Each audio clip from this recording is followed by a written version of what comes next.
دوستوں بزرگوں بھائیوں، ہر کام شروع کرنے سے پہلے آپ اپنے رب سے مشورہ کر لیا کریں، استخارہ کر لیا کریں۔ آپ صلی اللہ علیہ وسلم نے ہم سب کو سکھایا زندگی کے ہر موڑ پر اللہ تعالیٰ سے مانگو، ہر لمحہ اللہ تعالیٰ سے مانگو۔ جب شوق و ذوق پیدا ہو جاتا ہے پھر انسان کا دل ہر وقت اللہ تعالیٰ سے کچھ نہ کچھ مانگتا رہتا ہے۔ جب انسان کو اللہ تعالیٰ سے محبت ہو جاتی ہے، دل چاہے زبان کچھ بھی کہہ رہی ہو، کسی بھی کام میں مصروف ہو، دل انسان کا اپنے رب کی طرف ہوتا ہے۔ اپنے رب سے مانگا کرو، اللہ تعالیٰ سے محبت کرنے کا، اللہ تعالیٰ سے لگانے کا بہترین عمل مختصر عمل کثرت دعا ہے۔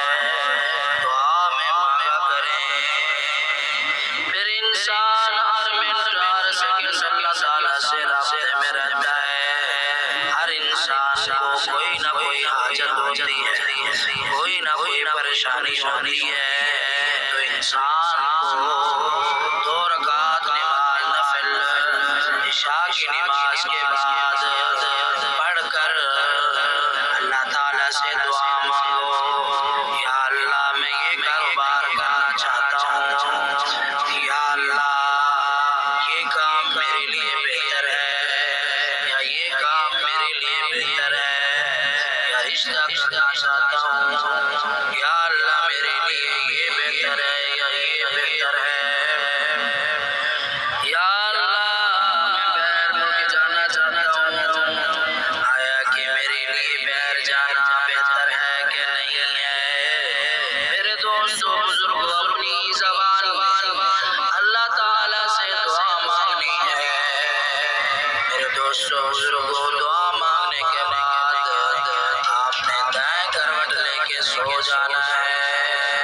سو جانے کے بعد کسی سے بات نہیں کرنی، جیسے دل میں دعا ہے ویسے دعا مانگ سکتے ہیں۔ اگر آپ نے عربی میں دعا مانگنی ہے تو چند کلمات میں آپ کو مختصر سے بتانا چاہتا ہوں۔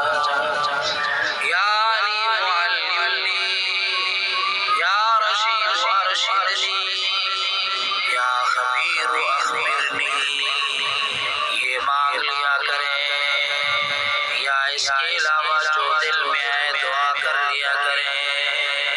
یا اللہ میرے لیے اگر یہ کاروبار بہتر ہے تو میرے لیے پسند فرما لیجیے، ان دونوں راستوں میں سے جو میرے حق میں بہتر ہے اس کو آپ پسند کر لیجیے، اس کو مقدر بھی کر لیجیے۔ میرے دوستوں بزرگوں روزانہ جب اللہ تعالیٰ سے مانگیں گے تو ہر وقت ہر لمحہ آپ کا دل آپ کا تعلق اللہ تعالیٰ سے بن جائے گا۔ آپ جہاں کہیں بھی ہوں گے پھر بھی آپ کا تعلق رب کے ساتھ مضبوط ہوگا۔ میرے دوستوں بزرگوں جو خواب آئے اگر حقیقت میں سامنے آ جائے تو بہتر ہے، نہیں تو پھر علماء کرام سے اس کی تعبیر پتہ کر لی جائے۔ دعا کو کہ اللہ تبارک و تعالی ہم سب کی پریشانیوں کو آسان فرمائے، اللہ تبارک و تعالی ہم سب کی پریشانیوں کو ختم فرمائے۔